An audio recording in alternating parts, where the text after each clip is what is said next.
All right. LDWMMAC, this is your boy Coach Sheldon Harrison. You're live on the Coach Sheldon Harrison Combat Sports Show Live. Okay, folks. So here's the thing. This is a video response. Okay, it's a video response to my man MUAYBORAN74, and I've been following him for about 4 or 5 years, and he's been following me for about 4 or 5 years. So this is a very it's a respectful rebuttal and debunk of some of the talking points that you made about Cris Cyborg and Amanda Nunes and Dana White. And I'm going to debunk mostly all of your talking points, and probably all of them if I remember. But one of the first talking points that you put out there, you said that Cris Cyborg cuts a lot of weight, okay, to get down to 145.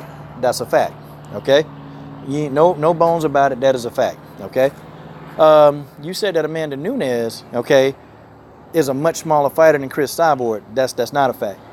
You said that Amanda Nunes walks around at about 155. That's not true. Amanda Nunes actually walks around between 165 and 170. And how do I know this, okay? Well, number one, I study women's MMA heavily, okay? Not so much boxing, okay? If this were boxing we were talking about, this wouldn't even be an argument, because you would definitely trump me in boxing, because I watch it and I study boxing, but women's MMA, I get really deep into these people's lives, into their diet habits, into their training camp. I get deep. I know their resumes. I can tell you right now, even before Amanda Nunes even fought Cris Cyborg, I was already running around here saying that Amanda Nunes has the best resume pound for pound, okay? The best resume pound for pound in women's MMA. I was already saying it before Amanda even beat Cris, okay? But Amanda Nunes walks around at about 165 to 170 pounds, because when she fought Valentina Shevchenko, well, both times, okay, she weighed in on the scale at the start of fight camp, and she was at like 168, okay? And Amanda Nunes, before every fight camp, that's what she does. She'll weigh in. And before she fights Cyborg, she was damn near 170, okay? And, she had to cut down to 145. Amanda Nunes cuts down, she cuts a lot of weight to get down to 135. And even if she stayed at 145, she would still have to cut a great deal of weight. Okay, Cris Cyborg normally walks around between 175 and 180, okay? So they're walking around weights, they're very close. They're very close, so we can't really use that as a measuring stick, okay? Another talking point that you said, okay, let's talk about this whole, okay, Dana White, said that anything that Cris Cyborg say, anything that she says, she's lying, okay? Well, let me take you back, okay, into the Strikeforce days, and I'm going to take you way back. So in Strikeforce, Scott Coker, he was the president, okay? Scott Coker, there were some fights that he was trying to put up on the map. He was trying to make these fights, okay? Scott Coker, he was trying to make the Cyborg versus Ronda Rousey fight. Ronda Rousey wanted no smoke. Another fight that he was trying to make, because back then Cris was in her prime, he was trying to make the Cris Cyborg versus Nunes fight. Nunes and her team, they didn't want to fight back then when they were in Strikeforce. They didn't, so Nunes, she dropped down in weight to fight Alexis Davis, and Alexis Davis ended up beating Amanda Nunes. Somebody who can never beat Cyborg, okay? Somebody who would never beat Cyborg. And you can go check all of this, okay? Look at the time frames. Look at when, Cris was calling out Amanda back there, or Scott Coker was trying to make the fights. Okay, he was trying to make the fights back in Strikeforce. And Amanda Nunes didn't want to fight back then. She didn't want it because her team felt like she was not ready for Cris Cyborg. Okay, Miesha Tate also was another person that ducked Cris Cyborg back in the Strikeforce days. Okay, see, people don't really want to talk about the amount of fighters that ducked Cris Cyborg back in Strikeforce. A lot of fighters ducked Cris Cyborg when they were in Strikeforce. And you would have the occasional people like Atomi and all these other people. Okay, they were like, okay, I need a payday, so I'm gonna go ahead and I'm gonna take this fade. Okay, that's what it was. Cris Cyborg couldn't even find people to even fight her. I mean, they had to go in and they had to pretty much beg people to get in there with Cyborg, because so many people was ducking Cris Cyborg, guys. That's just what it is, okay? That's just what it is. That's what it is. Okay, there's no bones and there's no getting around it. That's a fact, okay? All of these things are out there, okay? All of these things are out there. They've been out there for the longest. None of these people wanted any parts of Cyborg during the Strikeforce days. Okay, Cris went to Invicta. Okay, they went to Invicta. Cris did her thing in Invicta, and then she was promoted to the UFC.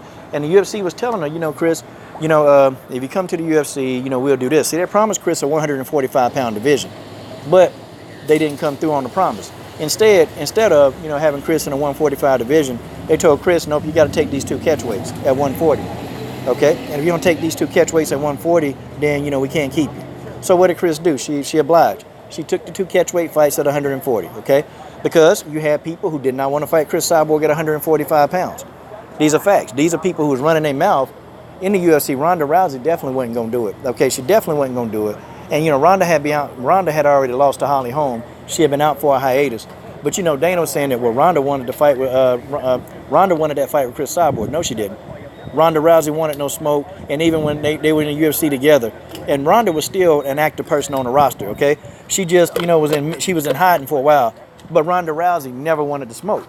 And then Cris Cyborg said, it's not even any chance, you know, it's no use in trying to fight Ronda Rousey anyway. She damaged goods. Okay, so Cris Cyborg was like, I don't even want to fight her anymore. And this the same Ronda Rousey that said that if Cris Cyborg, if she come to the WWE, then I don't want to be a part of WWE anymore. Like, I'm done with the WWE. Ronda Rousey said this. The quotes are already out there, okay? You can go look.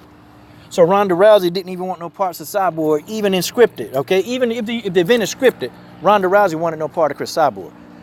Now, let's discuss this whole thing that Cris is being scared. Okay, you remember when Cris Cyborg, or if you don't remember, when Cris Cyborg beat Holly Holm, at the end of the post-fight, okay, Cris Cyborg said, you know what?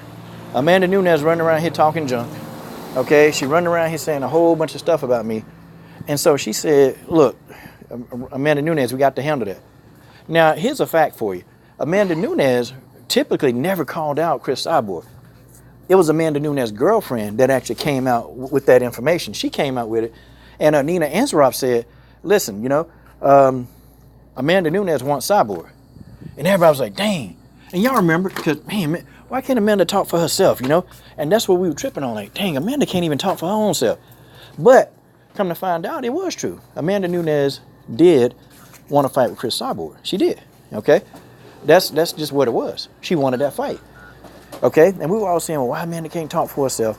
And so Cris Cyborg came out. Go watch the Holly Holm fight. After the fight, Cris Cyborg point blank said, we got to handle this.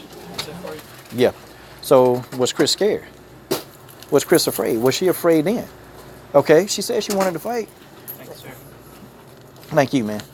And there was no tremble, there was no fear in her voice, there was nothing. She said, we got to handle that. And then Cris Cyborg went on a campaign of really, you know, getting Amanda Nunes, calling her out.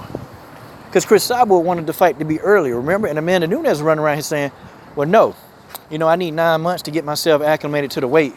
I need 9 months, and then I'm hurt. Amanda was talking about I got a hurt foot. You know, the whole debacle that was going on, and Amanda was over there, you know, doing like rolling with high-level BJJ practitioners with a hurt foot and all this stuff. You know the whole thing. Cris spent 9 months trying to get Amanda into the octagon. So now, how is she scared all of a sudden? Okay? And then also, let's take a look. Cris Cyborg, on her own channel, she was doing her own countdown to UFC 240. And Cris Cyborg was sitting in her hotel room, and she was looking at a video of her being knocked out by Nunes. Okay? She looked at it. She looked at that video. Okay, I don't know. People who scared, they don't watch themselves being knocked out. Like, what else do Cris Cyborg really, truly have to do, y'all? Like, what does she have to do? What does she legit have to do in order for people to understand she's not afraid? Dana White, of course, he's going to say that because people are going to believe. But look, let's look at the whole situation. Y'all remember what happened with the situation with Demetrius Johnson? Hey, Dana White is doing Cris Cyborg the exact same way. And Cris Cyborg is out here openly saying, I want Nunes. So I want you to explain something to me, okay? First of all, you know, why did the UFC have Cris Cyborg take off her shirt? And she put on a shirt right after she beat Felicia Spencer. Right after she beat Felicia Spencer. Please tell me, okay? Why did Cris Cyborg put on a shirt that said Cyborg versus Nunes 2 2020? And they made Cris take that shirt off. By the way, they made her take it off. They made her take the shirt off. Why would they do that? And don't say it's because of business. It's not because, no, man. Dana White, they knew Cris was right, man. They knew she was right. They knew Cris was right on all cylinders about everything that was going down. And they knew, and Cris knew what was going down. They made Cris take out the shirt because they still wanted to run with this narrative that Cris was afraid of Nunes. Okay? And I also want to talk about some of your talking points that there's nothing special about Cris Cyborg. There's no special effects. Okay. So you didn't see, okay, so Cris Cyborg didn't pick Holly Holm apart.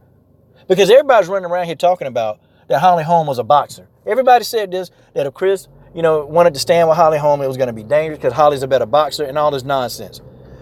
Cris Cyborg picked Holly Holm apart. She picked Holly Holm apart. I'm talking about every strike she was throwing, she was landing. She was cutting off the octagon. I don't understand. You know, how do you beat the person that's supposed to be the best boxer? And you dominate them in the discipline that they said they were supposed to be dominated in. Let's go to the Felicia Spencer fight. Okay, there's nothing special. So Cris Cyborg was able to stop 8 takedown attempts from a Brazilian Jiu-Jitsu black belt. She was able to do that. Not only did she stop the takedowns, because people were saying that Felicia Spencer was such a great, ground practitioner. She was able to do all this stuff. She was going to exploit the holes in Cyborg game. See, Felicia Spencer was supposed to do all of that. She didn't even get close to it. Holly Holm had a better fight against Cris Cyborg than Felicia Spencer did. Felicia Spencer is much stronger on the ground than Holly Holm is. Much stronger. But Felicia was the one who was supposed to exploit Cris Cyborg's holes in her game. How you going to explain all of this? And another thing, talking point, Cris Cyborg, she ain't been in a shoot box academy for a long time. It's been a long time. And actually, Cris Cyborg hadn't taken a lot of damage. Her getting knocked out by Nunes, that's the most damage that she's ever taken. Oh, and by the way, for all the people that said Cris Cyborg has never been cut, she actually got a cut on her nose from Holly Holm. She was cut on her nose. But I guess people forget that too, See, I study these people, and I study these people, okay? I do. And a lot of your talking points, they're incorrect. Okay, and if you tell me it's your opinion, okay, fine. I'm not going to tell you that your opinion is, I'm not going to get on your opinion. But if you're telling me it's factual, no, that's not facts. What I just told you is facts. Okay, what I just told you and what I broke down is facts. Okay, it is what it is. Okay, Cris Cyborg ain't been in no shoot box academy for a long time. She started out there, and then she got with Jason Perillo. Okay, and then, Cris was smart enough. She went to Africa, and, she refined her wrestling skill that was already pretty good anyway. Cris Cyborg is a high-level BJJ practitioner. She's a Brazilian brown belt. Okay, that's very high level.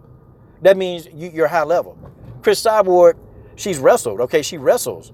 Okay, with Tito Ortiz, high school students. I mean, Cris Cyborg goes to the near high school, the local high school, and she wrestles with a lot of those 18-year-olds and Tito Ortiz. She's very high-level wrestling. She's very high-level jiu-jitsu.